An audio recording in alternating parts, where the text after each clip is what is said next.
నమస్తే, welcome to our channel. నేను మీ శాలిని. ఏపీలో అమరావతి రాజధాని చట్టబద్ధ బిల్లు ప్రవేశపెట్టినప్పటి నుంచి మరి ముఖ్యంగా మనం చూసుకుంటే ఏపీ ప్రజల్లో కావచ్చు అంతా ఒక పండగ వాతావరణం లాగా చేసుకుంటూ వస్తున్నారు. అయితే ఈ చట్టబద్ధ బిల్లు ప్రవేశపెట్టిన తర్వాత ఇటు వైసీపీ నేతలు ప్రతి ఒక్కరు కూడా జీర్ణించుకోలేకపోతున్నారు. మరి ఎక్కడ చూసినా సరే వాళ్ళు చేస్తున్న యుద్ధాలు కావచ్చు, ఎక్కడ ధర్నాలు కావచ్చు, అలాగే ఇటీవల మనం చూసుకున్నాం. నిన్న మొన్న చూసుకుంటే ఏబిఎన్ ఛానల్ మీద కూడా దాడి చేస్తూ, ధర్నా చేస్తూ వస్తున్నారు. ఇలా చెప్పుకుంటూ పోతే ఎన్నెన్నో ధర్నాలకు దిగుతూ దాడి చేస్తూ వస్తున్న వైసీపీ నేతలు ప్రతి ఒక్కరు చూసుకుంటే ఈ రాష్ట్రాన్ని అభివృద్ధి చెయ్యాలి, ఏపీ రాష్ట్రాన్ని అని నినాదంతో సీఎం చంద్రబాబు నాయుడు గారు ముందుకెళ్తుంటే వీళ్ళు ఓ పక్క బురద జల్లే ప్రయత్నం చేస్తున్నారు. మొత్తానికి అసలు ఏం జరుగుతుంది ఇంకా ఏపీ రాష్ట్రంలో? అయితే దీని మీద పూర్తిగా విశ్లేషించడానికి మనతో పాటు స్టూడియోలో ఉన్నారు అమరావతి ఉద్యమ నాయకుడు, అలాగే పొలిటికల్ అనలిస్టు వేలుపూరి శ్రీనివాసరావు గారు ఉన్నారు. వారిని అడిగే విషయాలను తెలుసుకునే ప్రయత్నం చేద్దాం. నమస్కారం సార్. నమస్తే అండి. సార్ చెప్పండి, ఈ రోజున ఏపీ రాష్ట్రంలో ప్రజలు ప్రశాంతంగా ఉన్నారు అంటే ఒక విజన్ అంటే సీఎం చంద్రబాబు నాయుడు గారు మనస్తత్వమే. కాకపోతే ప్రజలకు చేసేది ఎంత కష్టపడైనా సరే ప్రజలకి ఎక్కడ లోటు లేకుండా చేసుకుంటూ పోతున్న సీఎం చంద్రబాబు నాయుడు గారిని మరోపక్క ఇంతగానో పొగుడుతూ ప్రజలు ఇంతగానో ముందుకు తీసుకెళ్తుంటే మరోపక్క వైసీపీ నేతలు బురద జల్లే ప్రయత్నం చేస్తున్నారు. అలాగే మీరు అమరావతి నుంచి వచ్చారు కాబట్టి, ఇప్పుడు విజయవాడ నుంచి వచ్చారు కాబట్టి విజయవాడ ప్రజలు కావచ్చు, అటు ఏపీ ప్రజలు కావచ్చు, అమరావతి ప్రజలు కావచ్చు ఏమనుకుంటున్నారు? మీరు ప్రజలకు ఏం చెప్పాలనుకుంటున్నారు? మొత్తానికి మీరేం చెప్తారు? చాలా క్లియర్గా ఆంధ్రప్రదేశ్లో శాశ్వత రాజధానిగా అమరావతిని డిక్లేర్ చేసిన తర్వాత పెద్ద ఎత్తున అన్ని చోట్ల, ఒక అమరావతిని కాదు అన్ని జిల్లాల్లో, అన్ని కాన్స్టిట్యున్సీల్లో ఒక పండగ వాతావరణం నెలకొంది. అయితే ఏ రాజకీయ నాయకుడైనా రాష్ట్రం అభివృద్ధి చెందాలి, రాష్ట్రంలో అన్ని వర్గాల ప్రజలు బాగుండాలి, అదేవిధంగా అన్ని ప్రాంతాలు కూడా అభివృద్ధి చెందాలి, అదేవిధంగా లా అండ్ ఆర్డర్ ఏదైతే శాంతి భద్రతలు ఉన్నాయో అవి కూడా 3 పూలు 6 కాయలుగా ఉండాలని కోరుకుంటారు. దురదృష్టవశాత్తు ఆంధ్రప్రదేశ్ అన్ని రంగాల్లో ముందుకెళ్ళేటువంటి అవకాశాలు పుష్కలంగా ఉన్నాయి. ఆ పరంగా కూటమి ప్రభుత్వం చంద్రబాబు నాయుడు గారు కానీ, ఉప ముఖ్యమంత్రి పవన్ కళ్యాణ్ గారు కానీ, అదేవిధంగా మనకి ఢిల్లీలో ఉన్నటువంటి మోడీ గారు ముఖ్యంగా మన ఆంధ్రప్రదేశ్కి ఎంతో సహాయం చేస్తున్నారు వన్ సైడ్గా. మరి ఒక పక్కన డెవలప్ అవుతుంది. మరి మహిళల యొక్క మహా ఉద్యమం 1631 రోజుల పాటు చేయటం అనేది ప్రపంచ చరిత్రలోనే అది ఒక సువర్ణాక్షరాలతో లిఖించదగ్గింది. జగన్మోహన్ రెడ్డి లాంటి నాయకుడు భారతదేశంలో ఇంతవరకు మనం చూడలేదు. లేకపోతే అంబేద్కర్ గారే ఆ రోజు రాజ్యాంగాన్ని రాసేటప్పుడు ఇలాంటి వ్యక్తులు రాజకీయాల్లోకి వస్తే రాష్ట్రం కానీ ఇంకొక రకమైన ప్రాంతాలు కానీ ఏ విధంగా భ్రష్టుపడతాయి, ఏ విధంగా అభివృద్ధిని అడ్డుకుంటారు, లేదా ఎడారిగా మారుస్తారు, శ్మశానాలు చేస్తారు అనేటువంటి విజన్ ఆ రోజు లేదు. ఎందుకంటే నాయకులు ఎవరు కూడా సమాజం కోసమో, రాష్ట్రం కోసమో, దేశాన్ని బాగు చేయడం కోసం రాజకీయాల్లోకి వచ్చారు. జగన్మోహన్ రెడ్డి గారు కేవలం అవినీతి చేయటం కోసమే రాజకీయాల్లోకి వచ్చారు.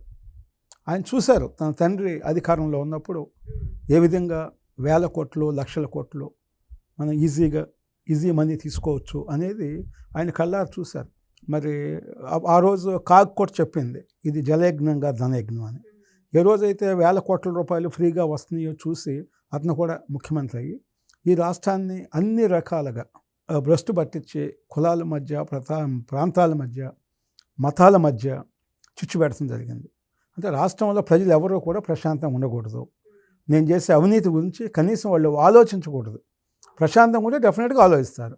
అందువల్ల వాళ్ళని ప్రశాంతంగా లేకుండా ఉండి అన్ని చోట్ల విధ్వంసాలు పెట్టి, లేదా యువతను కూడా పక్కదారి పట్టించి వాళ్ళను కూడా సంఘ విద్రోహ శక్తులుగా తయారు చేయడానికి ట్రైనింగ్ క్లాసెస్ ఏర్పాటు చేశారు.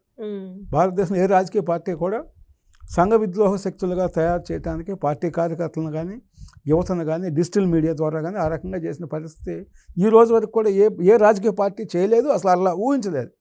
కానీ జగన్మోహన్ రెడ్డి గారు చాలా క్లియర్గా మరి యువతని, అమాయకమైనటువంటి యువతని మీరు డిజిటల్ మీడియాలో మరి ముఖ్యమంత్రి గారి మీద కానీ, పవన్ కళ్యాణ్ గారి మీద కానీ, లోకేష్ గారి మీద కానీ, లేదా మోడీ గారి మీద, ఎవరి మీద అయినా సరే మీరు విషయం చెప్పండి, మీకేం కావాలి నేను చేస్తాను, నేను మిమ్మల్ని ఎమ్మెల్యేలు చేస్తాను, ఎంపీలు చేస్తాను, మినిస్టర్లు చేస్తాను అని చెప్పేసి ఆయన ఓపెన్గా ఆయన ఆఫర్ ఇస్తున్నారు. ఇది సీక్రెట్గా కాదు. ఇది దానివల్ల ఏమవుతుందంటే యూత్, అరే మనం ఏ జాబ్ చేసినా కూడా నెలకు 10,000 20,000 వస్తాయి, మన ఎమ్మెల్యే అయితే 100 కోట్లు వస్తాయి, లేదా మినిస్టర్ అయితే 500 కోట్లు వస్తాయని ఇట్లా వాళ్ళు ఊహల్లో వాళ్ళు తేలుతున్నారు అన్నమాట. దానికోసమని ఆయన చెప్పినట్టుగా మీరు ఏబిఎన్ మీద దాడి చేయమంటే దాని మీద చేస్తున్నారు, తెలుగుదేశం మీద ఆఫీస్ మీద దాడి చేయమని చేస్తున్నారు, లేదా ఇంకో జనసేన నాయకుడి మీద, భారతీయ జనతా పార్టీ నాయకుల మీద దాడి చేయమని చేస్తున్నారు. అంటే దాడి చేసిన తర్వాత ఏమి జరుగుతుంది అన్న విషయం వాళ్ళకి తెలియదు. ఏం కాదు, మాకు జైలుకి వెళ్తాం, 4 రోజులు ఉంటాం, వస్తాం, సన్మానం చేస్తారు, మాకు ఎమ్మెల్యేలు అవుతారు అనేటువంటిదే వాళ్ళకి కనపడుతుంది. కానీ వాస్తవాలు వాళ్ళకి తెలియట్లేదు. యువతకు తెలియని పరిస్థితుల్లో వాళ్ళని ఒక మైకంలో ఇచ్చేస్తున్నారు అన్నమాట. డెఫినెట్గా పోలీస్ వ్యవస్థ కూడా ఎలాంటి సంఘ విద్రోహ శక్తులు అని చెప్పండి, లేదా ఎవరైతే ఈ రాష్ట్రంలో రౌడీయిజం, గోండాయిజం చేయాలనుకుంటున్నారో వాళ్ళ పట్ల ఉక్కుపాదం అణచివేసే రకంగా చేయాలి. అట్లా కానీ చేయకపోతే నిజంగా కూడా రాష్ట్రం ప్రమాదంలోకి వెళ్తుంది. ఎందుకంటే అమరావతి అనేది కొన్ని వేల సంవత్సరాల చరిత్ర ఉంది. వాళ్ళు నిజంగా మనకు ఆంధ్రప్రదేశ్లో అదృష్టం ఏంటంటే దగ్గరగా 970 కిలోమీటర్ల తీర ప్రాంతం ఉంది. అది మరి భారతదేశంలో నిజంగా కూడా మనం ఆంధ్రప్రదేశ్ గర్వంగా చెప్పుకోవచ్చు. దాన్ని అనేక రకాలుగా టూరిజం కానీ అనేక రకాలుగా మనం డెవలప్ చేసుకోవచ్చు. అన్ని వనరులు కూడా ఉన్నాయి ఇవాళ మరి కేంద్ర ప్రభుత్వంలో ఉన్నటువంటి ఆఫీసులు మొత్తం కూడా దగ్గరగా ఒక 20 ఎకరాలు అలాట్ చేశారు. సెంట్రల్ గవర్నమెంట్ కూడా ఒక 2500 కోట్ల దాకా ఇచ్చేసి మరి ఢిల్లీలో ఉన్నటువంటి విధంగానే ఇక్కడ మనకు ఆంధ్రప్రదేశ్లో కూడా చేయటానికి మోడీ గారు ఒక ప్రత్యేకమైన శ్రద్ధ తీసుకుని ఆంధ్రప్రదేశ్ పట్ల చేస్తున్నారు.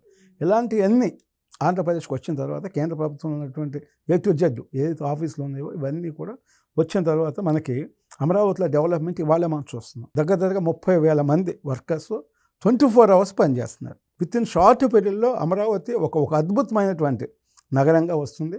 కొన్ని లక్షల మందికి జీవనోపాధి, ఉద్యోగ అవకాశాలు వస్తాయి. ఇవన్నీ ఉన్నాయి. ఇవన్నీ ఉంటే నాకు రాజకీయంగా నాకు భవిష్యత్తు ఉండదు.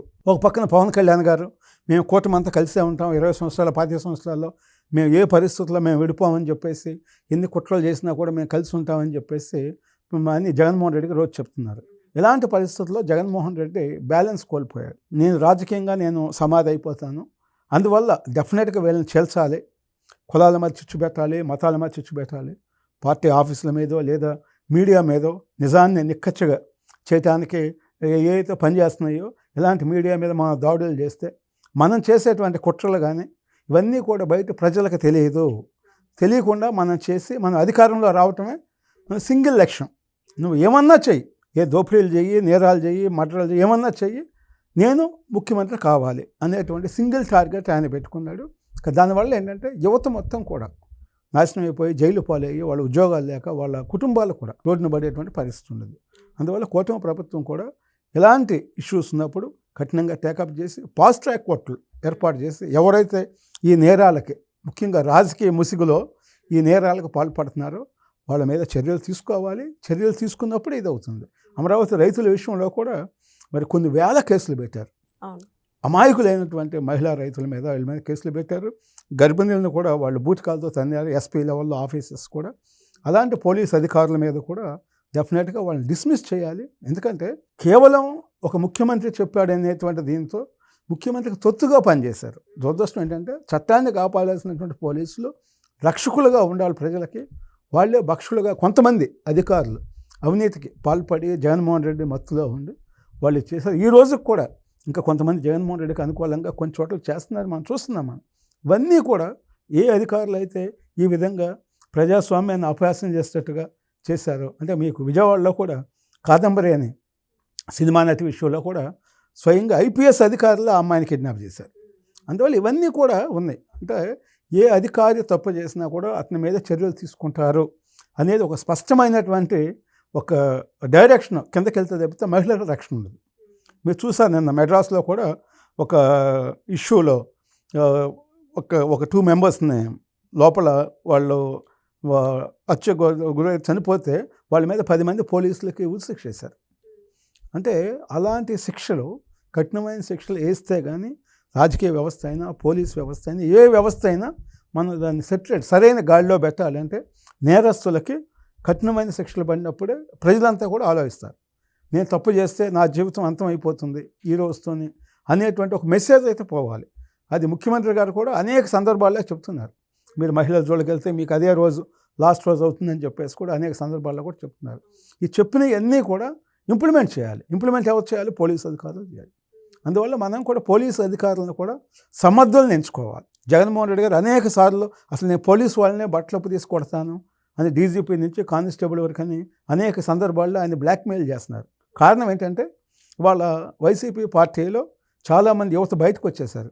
వాళ్ళని మళ్ళీ తీసుకోవటానికి, వాళ్ళకు కొన్ని ఆశలు కల్పించడానికి ఈ విధమైనటువంటి అంటే పోలీసు వాళ్ళు కూడా మనల్ని ఏం చేయలేరు అనేటువంటిది ఒక భరోసాని, అంటే ఒక ధైర్యాన్ని క్యాడర్కి ఇస్తే ఆ క్యాడర్ నిలబడుతుంది. లేకపోతే ఇంకా జగన్మోహన్ రెడ్డి గారు లైఫ్లో ఆయన ముఖ్యమంత్రి కాలేడు, అధికారం రాడు, ఇక మన జీవితం ఎక్కడుంటే వేస్ట్ అయిపోతుంది అని చెప్పేసి ఆటోమేటిక్గా ఏదో ఒక రాజకీయ పార్టీలోకి వెళ్ళిపోతారు. అంటే పార్టీ మొత్తం ఖాళీ అవుతుంది. మరి ఎలాంటి పరిస్థితి రాకూడదు అనేటువంటి చెప్పేసి అందరినీ నేను అధికారంలో రాగానే ఏబిఎన్ రాధాకృష్ణ గారిని నేను తీసుకొచ్చి నేను జైల్లో పెడతాను, ఆయన కొడతాను, ఇవన్నీ అంటే ఆయన ఏం మాట్లాడుతున్నాడో అంటే నీకు ముఖ్యమంత్రి పదవి ఇచ్చేది అధికారులను, రాజకీయ నాయకులను, ఎమ్మెల్యేలను కిడ్నాపులు చేయడానికో దాడులు చేయడానికి కాదు, నువ్వు ప్రజలకు మంచి పరిపాలన అందించాలని. కానీ నువ్వేం చేస్తున్నావు, నేను వస్తే ఆ డ్యామ్ని ఆపేస్తాను, ఈ అమరావతిని శ్మశానం చేస్తాను అంటే ఏవైతే చేయకూడదో అవన్నీ ఆ నేరాలు ఘోరాలు ఏవైతే ఉన్నాయో అవన్నీ నేను చేస్తానని చెప్పేసి ఒక కామన్ మ్యాన్ కూడా చెప్పలేడు ఆ భాష. మరి ఇంతగానో జగన్మోహన్ రెడ్డి గారు ఇంతగానో చెప్తున్నారు కదా, నెక్స్ట్ అధికారంలోకి వస్తానంటున్నారు. మరి ప్రజలు ఎంచుకునే అవకాశం ఉందంటారా ఏపీ ప్రజల నుంచి? ప్రజలు ఇప్పటికే ఒక అవకాశం ఇచ్చే తప్పు చేశారు. ఆ చేసిన తప్పుని మొన్న సరిదిద్దుకున్నారు. ఎందుకంటే జగన్మోహన్ రెడ్డి పరిపాలనలో, ఎమర్జెన్సీ పరిపాలనలో ఎవరికీ రక్షణ లేదు. ఏ ఒక్క వర్గానికి, ఆ వర్గం ఈ వర్గాన్ని కాదు, బీసీలను, దళితులను, మహిళలను కాదు, ఏ వర్గానికి రక్షణ లేదు. రాష్ట్రాన్ని అన్ని రంగాలుగా పూర్తి స్థాయిలో ఆయన అంచవేశాడు. ఎక్కడా కూడా డెవలప్మెంట్ అని జరగకుండా, ఇండస్ట్రియలిస్టులు లేకుండా, మరి వాళ్ళ మీద బ్లాక్మెయిల్ చేసి లేదా 50% కమిషన్ అడిగి ఇవన్నీ కూడా చేశారు. వాళ్ళు అయితే చేయకూడదో ఇవన్నీ చేశారు కాబట్టి అందరూ కూడా భయభ్రాంతులకు గురయ్యారు.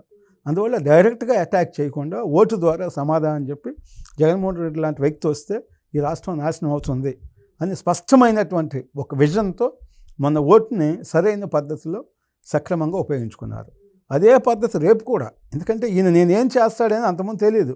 ఇప్పుడు చెప్తున్నాడు క్లియర్గా, నేను వస్తే ఏ ప్రాజెక్టు ఉండదు, ఏ రోడ్డు ఉండదు, వీళ్ళు ఎన్ని రోడ్లు వేస్తున్నా నేను వస్తే రోడ్లు మొత్తం బాలకొడతానని చెప్తున్నాడు.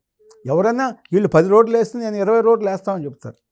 కానీ నేనేమంటున్నా అంటే ఏ డెవలప్మెంట్ ఉండదు, వాళ్ళు ఏ బిల్డింగ్ కట్టినా నేను ఆ బిల్డింగ్ పడగొడతాను, లేదా ఆ కాంట్రాక్టర్ని బొక్కలు వేస్తాను అంటున్నాడు. అంటే ఇది ఒక నిజంగా కూడా ఒక వింత. ఆయన మరి అసలు ఈ ఎలాంటి ఫ్రస్ట్రేషన్లు ఉన్నాడు నాకైతే అర్థం కావట్లేదు. కానీ ఏ రాజకీయ నాయకుడు కూడా ఇంతవరకు భారతదేశంలో ఇలాంటి అపరిచితుడిగా మాట్లాడే సందర్భం లేదు. అది నిజంగా కూడా దురదృష్టం ఆంధ్రప్రదేశ్. మరి ఈ రోజున రాష్ట్ర వ్యాప్తంగా కూడా మావిగన్ అనే పేరుతో జగన్ తీసుకొచ్చిన పేరు ఈరోజు మొత్తం ట్రోల్ అవుతుంది. మరి దీని గురించి మీరు ఏమంటారు? అంటే మావిగన్ అనేది ఒక పిచ్చివాళ్ళు చేసేటువంటి పిచ్చి పని. అది చిన్నపిల్లలు కూడా అలాంటి పరిస్థితుల్లో లేరు. ఎవరో ఏదో రాసిస్తే ఆ స్లిప్పులు చదివి దాన్ని మళ్ళీ కవర్ చేసుకుంటాం కోసం, అంటే ఒక అబద్ధం కోసం 100 అబద్ధాలు అన్నట్టుగా ఎన్ని చేస్తున్నాడు. అమరావతి అనేది కొన్ని వేల సంవత్సరాల చరిత్ర ఉన్నటువంటి పేరు. అది ప్రపంచవ్యాప్తంగా కూడా ఈరోజు అమరావతి యొక్క ఇంపార్టెన్స్ ప్రతి ఒక్కళ్ళు చూస్తున్నారు. మరి భారతదేశంలో మోడీ గారు వచ్చినప్పుడు కూడా ఇది దేవతల రాజధాని, దీన్ని ఎవరు కూడా చేయటానికి అవకాశం లేదు, ఎవరు చేసినా కూడా వాడు భస్మం అయిపోతాడని చాలా స్పష్టంగా చెప్పారన్నమాట. ఇవాళ మరి ఇంతటి పవర్ఫుల్ రాజధానిని ఇవాళ భారతదేశంలో మరి చట్టసభల్లో కూడా ఏకగ్రీవంగా అన్ని రాజకీయ పార్టీలు, ఒక వైసీపీ తప్పితే అన్ని రాజకీయ పార్టీలు ఏకైక రాజధాని అమరావతి అని చెప్పేసి డిక్లేర్ చేయటం అనేది నిజంగా కూడా మన గర్వకారణం. అదేవిధంగా జగన్మోహన్ రెడ్డి లాంటి వ్యక్తి ఆంధ్రప్రదేశ్లో ఒక ప్రజాప్రతినిధిగా ఉండటం కూడా ఆంధ్రప్రదేశ్ ప్రజల యొక్క దౌర్భాగ్యం అని చెప్పుకోవచ్చు మనం.